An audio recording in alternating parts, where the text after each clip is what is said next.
this is Aaron from ASMR Destiny, and welcome to another recap video where I'm going to be whispering to you the news out of E3 2016. And E3, for those who don't know, is the Electronic Entertainment Expo, which is the biggest convention for games every year. So I'm going to just start off. I'm going to touch on Microsoft and Sony, and also PC and everything else. So I hope you enjoy this video.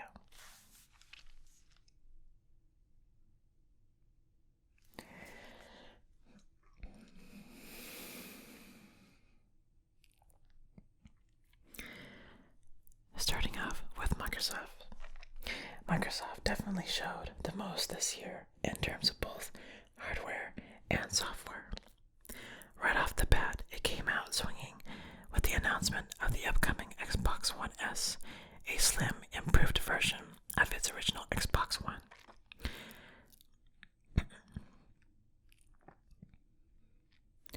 But the Xbox One S wasn't the real showstopper that Microsoft planned on pulling out this year. That title was reserved for the still mysterious Project Scorpio, the next step in Microsoft's console journey. It is a step towards a PC boasting quite ridiculous specs for a console and full compatibility with all Xbox One content and accessories. Some people still aren't convinced on the Scorpio and Microsoft's talk about ending the trend of console generations, however.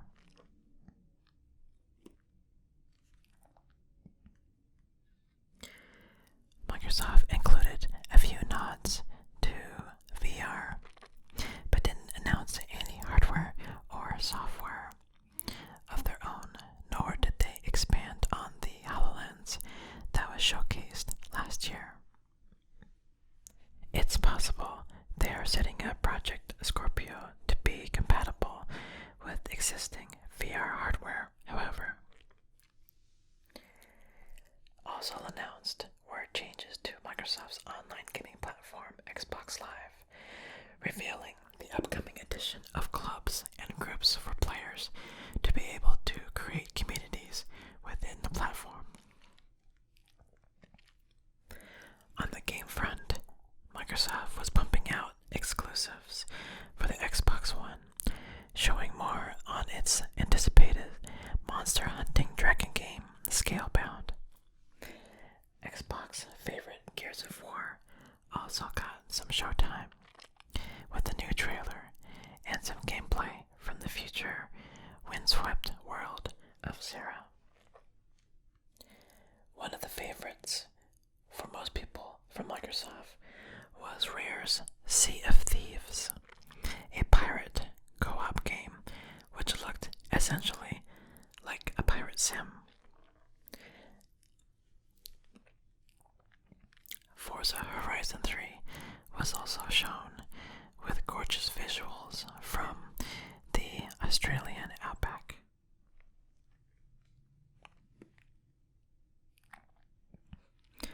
On Sony's side, perhaps surprisingly, Sony gave no mention of the PS 4.5 during their presentation, but they came out strong with games galore.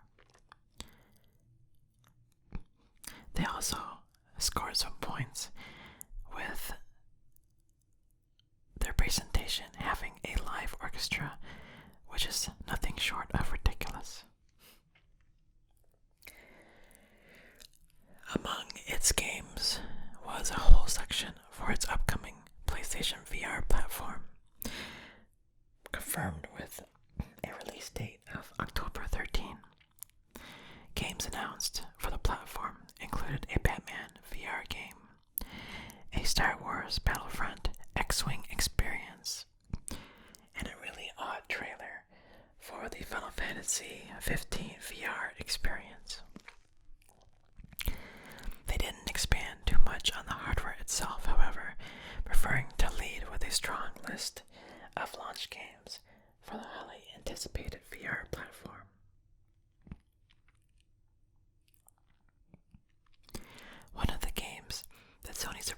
was with during their presentation was a new God of War game that was curiously just named God of War, though I would be tempted to add the next generation thanks to its inclusion of Dad Kratos. Call of Duty Infinite Warfare surprised us all with a trailer and gameplay that was considerably not Call of Duty, and a surprising amount of time was spent with a new zombie survival game, Days Gone. A gameplay demo of the anticipated Horizon Zero Dawn didn't disappoint, though some of the best parts of Sony's presentation were the things we have never heard about before. One part of it, for example, revealed that the PlayStation VR's super creepy kitchen demo was actually part of the trailer for the new Resident Evil 12, taking the series in a far more horror-oriented direction.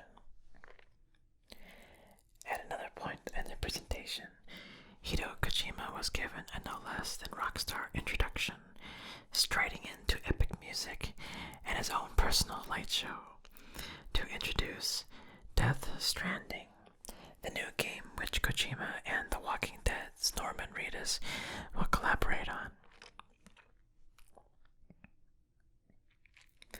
On the PC gaming side, while the PC stuff tends to come out at more tech-oriented conferences, the PC gaming show still revealed a good handful of games, as well as some new hardware from AMD.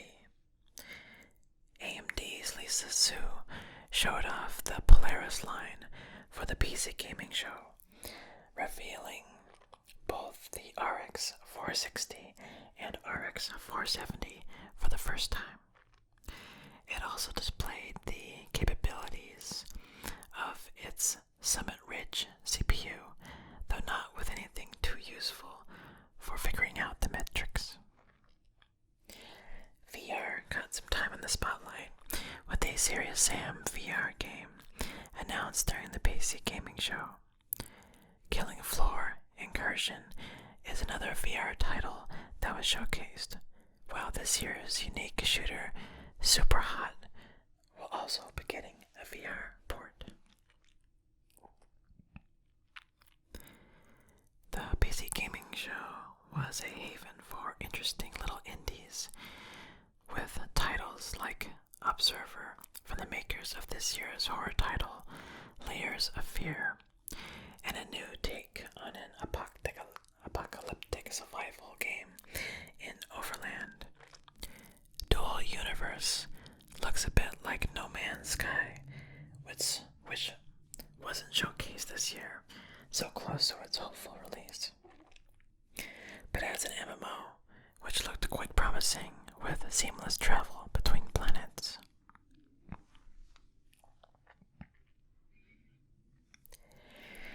EA led the proceedings with its pre-E3 EA Play event, which included a finally longer look at Mass Effect Andromeda and a whole lot of sports.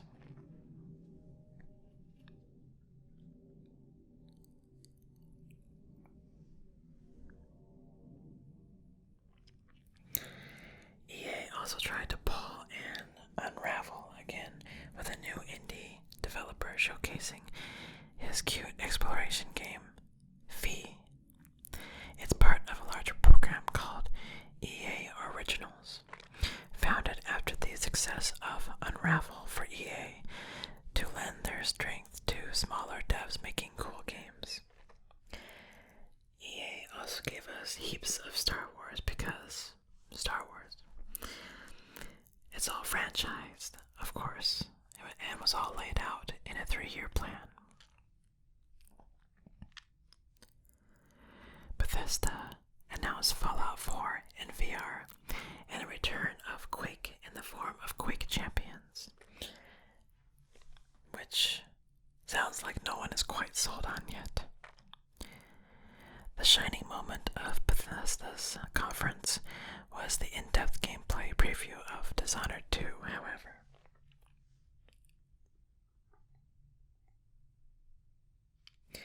Ubisoft brought out Aisha Tyler's irreverent comedy as usual, and that tone only continued with a preview of the South Park game sequel, The Fractured But Whole. Ubisoft's For Honor is looking surprisingly interesting, with many comparing it to what Rise could have been. Assassin's Creed took a bit of a backseat this year, though there still was some discussion about the upcoming movie. Well, I hope you enjoyed this a little bit more in-depth recap